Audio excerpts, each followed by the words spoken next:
All right, guys, back here on the Fox 5 Live Zone. Well, often on this show, we get a chance to share the remarkable journeys of individuals who inspire you and I every day. Today, we have a truly exceptional guest who embodies resilience and determination in the face of extraordinary challenges. His name is Khartik.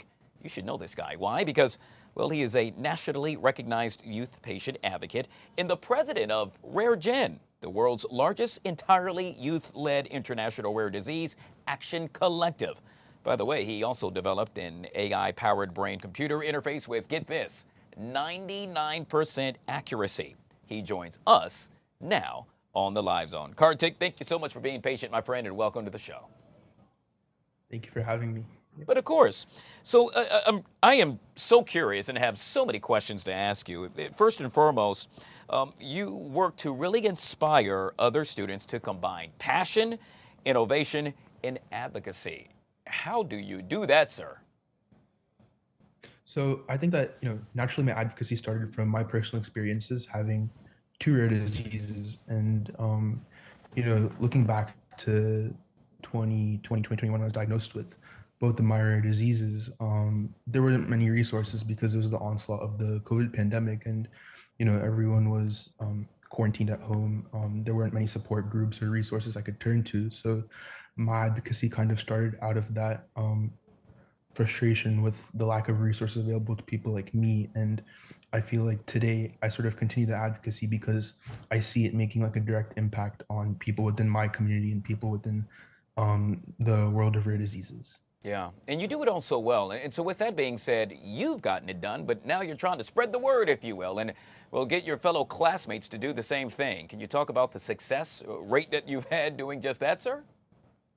Yeah, so what I've seen as a current high school student is that most of the people within my classroom, my fellow peers, are natural leaders, especially in the DMV area where a lot of us are engaged in sort of political advocacy. We're very close to Capitol Hill.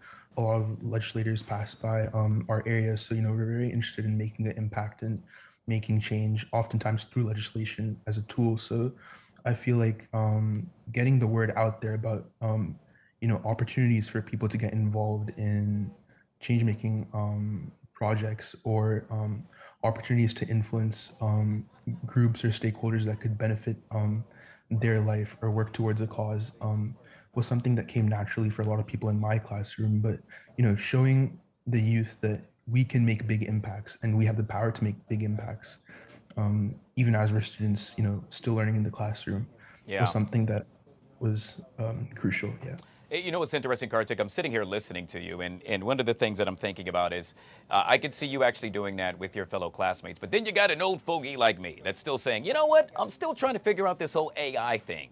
Can you please help me and others that are like me better understand how to accept and embrace all things AI?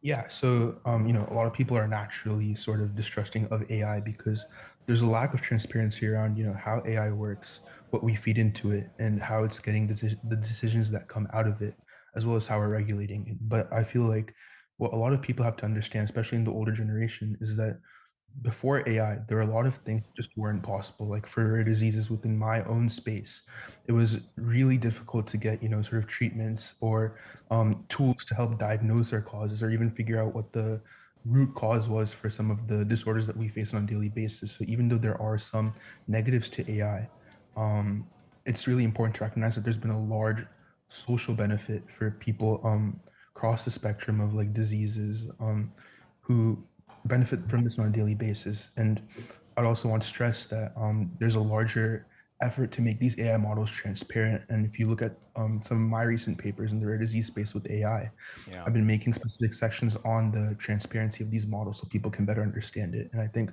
looking into this sort of research that shapes the AI everyone uses on a daily basis is really useful and can make people more trusting of AI. Which Kartik will end with this. That is so important, and that's why perhaps one should start young. Something that you say, well, that quite honestly is the key to getting it done.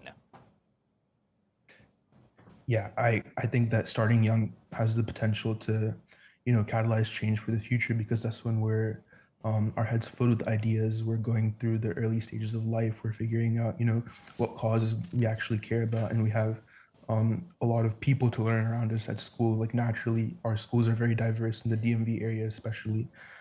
So we have a lot to learn from our peers, and that constantly shapes, the sort of advocacy work that we're doing, on a daily basis. Khartik, folks that want to find out more information about you, how would one go about to do so, my friend? So you can email me at karthik@raregen.org, or you can go to www.raregen.org. Very good. Truly appreciate your time, and thank you so much for joining us right here on the Fox 5 Live Zone.